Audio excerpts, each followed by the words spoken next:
Surgery కంటే hospital bill అంటేనే భయం. అదే మధ్య తరగతికి అందుబాటు ధరలో వైద్యం. Medistar hospitals.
మధు మధు ఏమైంది మధు? అటు చూడు మధు ఏమైంది మధు?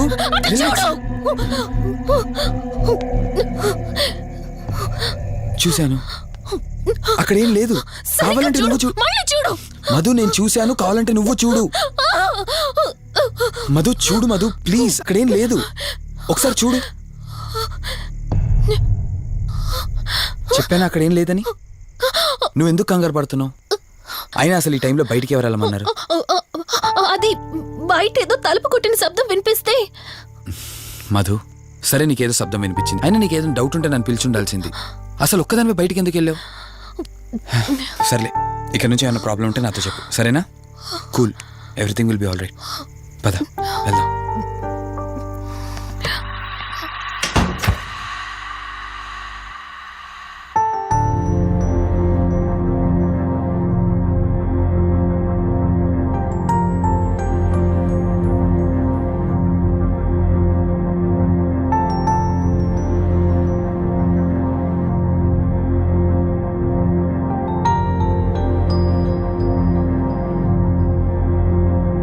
It's okay.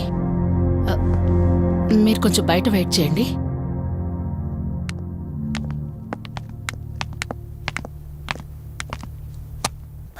ఎలా ఉంది డాక్టర్? టెస్ట్లన్నీ చేశాను. Mental status, calcium levels and liver troubling, ఎందులోనూ ఎలాంటి ప్రాబ్లం అయితే కనపడలేదు. రిపోర్ట్స్ అన్నీ నార్మల్గానే ఉన్నాయి. మరి ఎందుకు భయపడుతున్నట్టు డాక్టర్?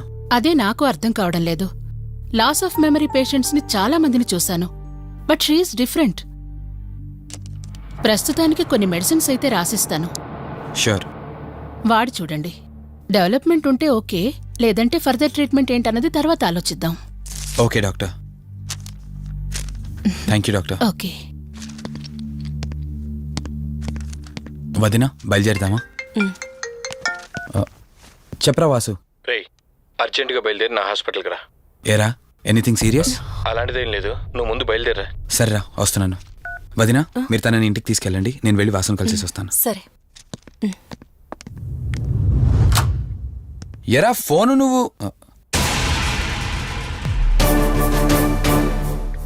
ఏంటి, నన్ను చూడగానే ఫేస్లో ఎక్స్ప్రెషన్ చేంజ్ అయింది? కొత్త కాపురం ఎలా ఉంది? అంతా హ్యాపీయేనా? కొత్త కాపురం ఏంటి సార్?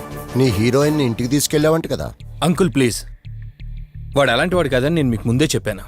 మీరు అనవసరంగా అనుమానిస్తారు. సరే సరే, నేను ఎందుకు వచ్చానో ఇప్పుడు నీకు చెప్పలేదు కదా. ఆ అమ్మాయి డీటెయిల్స్ అన్ని స్టేషన్స్కి ఫార్వర్డ్ చేశాను. కేసు ఫైల్ చేసి 5 days అవుతున్నా ఇంతవరకు తన సంబంధికులు ఎవరూ బయటకు రాలేదు. సరే చూద్దాం, వెళ్ళొస్తాను. ఇంకో 5 days వెయిట్ చేస్తా, తర్వాత నీతోనే స్టార్ట్ చేస్తా ఎంక్వైరీ.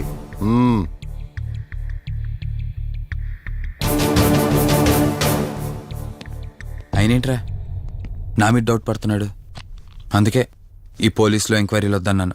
నువ్వు చేస్తున్న పనికి పోలీసు వాళ్లే కాదురా, ఎవరైనా అనుమానిస్తారు. సర్లే, ఇంతకీ అమ్మాయిని సైకియాట్రిస్ట్ దగ్గర తీసుకెళ్ళావు కదా, ఏమన్నారు? ఏం లేదురా, అంత నార్మల్గానే ఉందన్నారు. టాబ్లెట్స్ రాసిచ్చారు, వాడమన్నారు. కానీ ఎందుకు తను భయపడుతోందో అర్థం కావట్లేదురా. ఇందులో అర్థం కాకపోవడానికి ఏముందిరా? నువ్వేమో ఆఫీస్కి వెళ్ళిపోతావు, వదినేమో కొత్త. అలవాటు పడ్డానికి కాస్త టైం పడుతుంది. లోన్లీనెస్ కాకపోతే ఇంకే ఉంటుందిరా. సర్లే, నువ్వు ఎక్కువగా ఆలోచించుకో. మధుని చూసుకోవడానికి కేర్ టేకర్గా నా అసిస్టెంట్ ఒకరిని పంపిస్తా. ఓకే.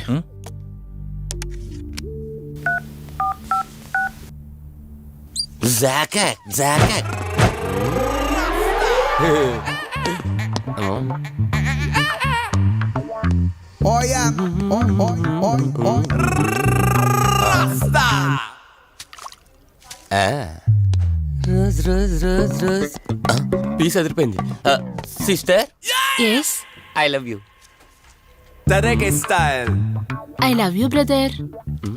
సిస్టర్ ఏం అన్న, నువ్వే ఏం రాస్కా. బ్రదర్ అంటే బ్రదర్, ఇది దీని వాట. డాక్టర్, 5వ వార్డులో పేషెంట్ కనిపించట్లేదు. సైట్ వచ్చిందేమో, కళ్ళజోడు. అది కాదు సార్, రేపు మీరు ఆపరేషన్ చేస్తారని తెలిసింది, అందుకే ముందే పారిపోయి. Good boy. ఏయ్, వీడేంటి ఇలా వణుకుతున్నాడు? ఏసీ ఆపేమని గొడవ సార్. పేషెంట్లందరూ ఏసీ కావాలంటాడు, ఈడు మాత్రం ఆపేమంటాడు. ఏంటి ప్రాబ్లం? చలికి తట్టుకోలేడు సార్. వీడు ఇప్పుడే చలికి తట్టుకోపోతే రేపు పొద్దున్న నేను వీడికి ఆపరేషన్ చేస్తాను, వాడు ఖచ్చితంగా పోతాడు. వాడిని మార్చి రూమ్ లో పెడతారు, ఆ చలికి ఎలా తట్టుకుంటాడు? Good boy. ఆ ఫైల్ ఎవరిది? 7వ వార్డులో పేషెంట్ది. వాడు ఇంకా పోలేదా? మీరు ఇప్పుడే వచ్చారు కదా.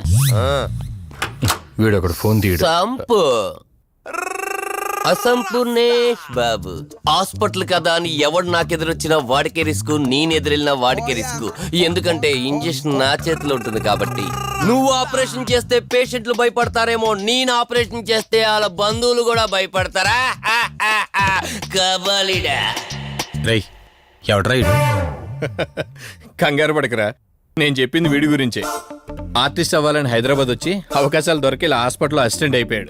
అప్పుడప్పుడు సినిమా డైలాగులతో మమ్మల్ని అందరినీ భయపెడుతూ ఉంటాడు. డాక్టర్ నువ్వు ఒక కళాకారుని కించబరుస్తున్నావు. సర్లే ఆపరా. వీడు నా ఫ్రెండ్. తనకు తెలిసిన అమ్మాయి ఒకళ్ళు మెమొరీ లాస్ పేషెంట్. ప్రతిదానికి భయపడుతూ ఉంటుంది. నువ్వు తనతో పాటు ఉండి దగ్గరుండి తను జాగ్రత్తగా చూసుకోవాలి. దగ్గర నుంచి చూసుకుంటా, దూరం నుంచి చూసుకుంటా, వెనక నుంచి చూసుకుంటా, ముందు నుంచి చూసుకుంటా, కింద నుంచి చూసుకుంటా, పై నుంచి చూసుకుంటా, టోటల్ గా అమ్మాయి నేను ఉంచుకుంటా. ఐ మీన్ జాగ్రత్తగా చూసుకుంటా. రేయ్ నీ over action opera. Same to you. సర్లేరా నువ్వు వెళ్ళు. వాడిని తర్వాత మీ ఇంటికి పంపిస్తాను. సిస్టర్ కార్ రెడీ చేయమనండి. ఇన్ని మార్చలే.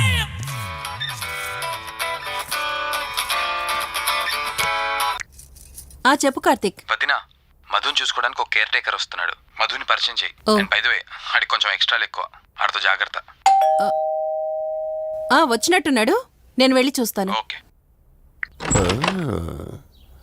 గ్లాడియేటర్, రేడియేటర్, మీడియేటర్, సునామీకి చుట్టాన్ని, ప్రళయానికి పొట్లాన్ని, గన్లో బుల్లెట్ ని, ఇలియానా జాకెట్ ని, అతివృష్టికి అన్నయ్యని, అనావృష్టికి తమ్ముణ్ణి.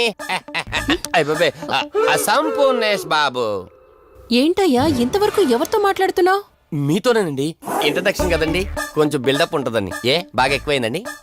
చాలా ఎక్కువైంది. లోపలికి రా. కుడికాలు పెట్టనా, ఎడంకాలు పెట్టనా? నువ్వు ఆడావా మాడావా? మీరు చాలా తేడాగా ఉన్నారే. 2 కాలు పెట్టనా? పదండి. సరే రండి.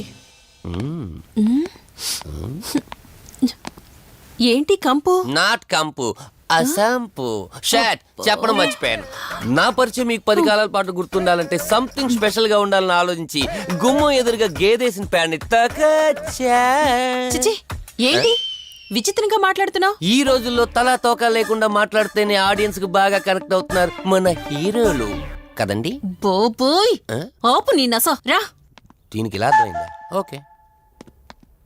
మధు, నిన్ను చూసుకోవడానికి కార్తిక్ కేర్ టేకర్ ని పంపించాడు. చాలా ఎక్స్ట్రాలున్నాయి, జాగ్రత్త అమ్మాయి. దీనివల్లే దీనికి ప్రాబ్లం వచ్చుంటది.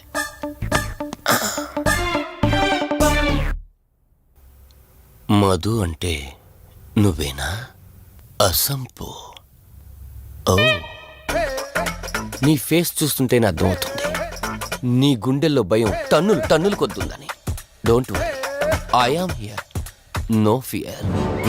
ఇప్పటి వరకు ఒక లెక్క, ఇప్పటి నుంచి ఇంకొక లెక్క. భయం దానికి రక్త చరిత్ర, మరో చరిత్ర కలిపి చూపించేస్తా. వీడిలాగే అరుస్తూ ఉంటాడు, నువ్వు ఇక్కడ ఉంటే దడుచుకుంటావు. రారా. ప్రతి దాంట్లో ఎంటర్ అయిపోతుంది. ఫ్రెష్ అయ్యి వస్తాను. ఓ, వీలుంటే కలిసి లంచ్ చేద్దాం. నాకు నాన్ వెజ్ బాగా ఇష్టం, వండమని చెప్పండి.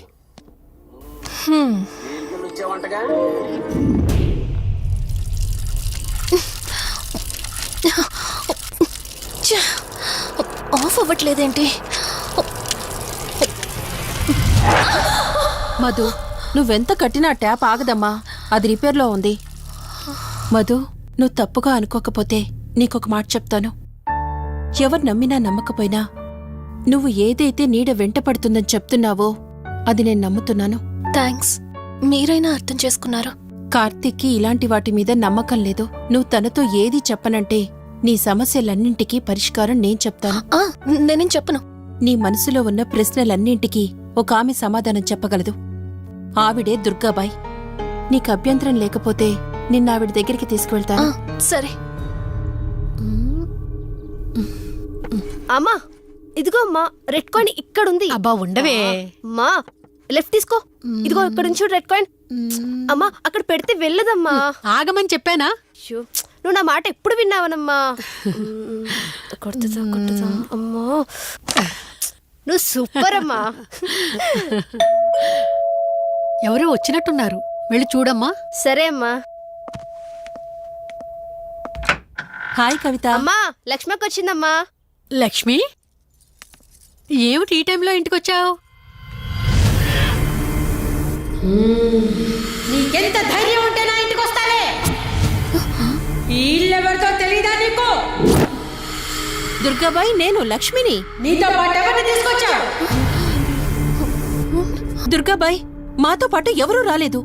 నేను మధు ఇద్దరమే వచ్చాం. కాదు, మీరిద్దరే కాకుండా మీతో పాటు ఒక నీడను కూడా తీసుకొచ్చారు. ఓ, అవతలికి పో. వెళ్ళమంటున్నానా? వెళ్ళిపో.